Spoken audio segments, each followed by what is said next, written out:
Scientists fear Antarctic ice shell set to collapse, causing seas to rise 10 feet.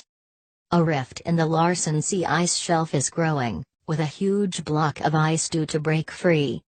If Larsen Sea shelf disintegrates, seas could engulf cities, displacing 150 million people. A huge iceberg a quarter of the size of Wales is set to break off from Antarctica, threatening the collapse of a shelf of ice which could bring deadly floods.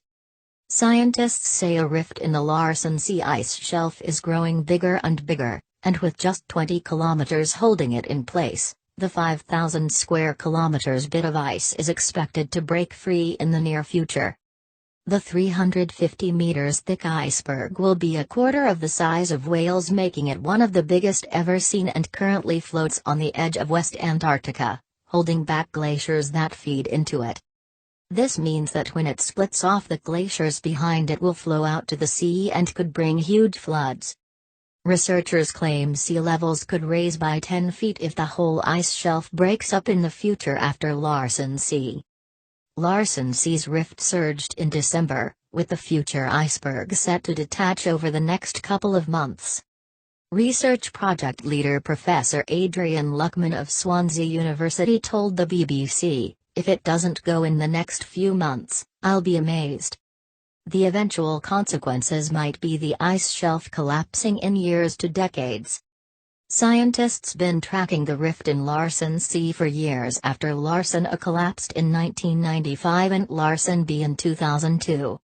The collapse of Larsen B, a 1,235 square mile chunk of ice, resulted in warmer temperatures after it broke off after being stable for 12,000 years.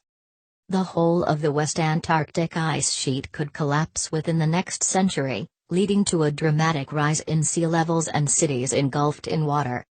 Ohio State researchers revealed that the collapse would lead to a sea level rise of nearly 10 feet, which would engulf major U.S. cities such as New York and Miami and displace 150 million people living on coasts worldwide. Last year, a team of British scientists revealed they are preparing to set off on a research mission to Antarctica this summer, where they will be forced to endure 55 sea temperatures. They will be based at the British Antarctic Survey's Halley Research Centre, which is one of the world's most remote research bases and sits 850 miles from the South Pole. And the icy continent is a hotspot for conspiracy theories, with internet sleuths claiming that it used to be inhabited. Satellite images revealed what appears to be a large man-made structure on Antarctica, just months after claims an ancient city could be hidden under the ice.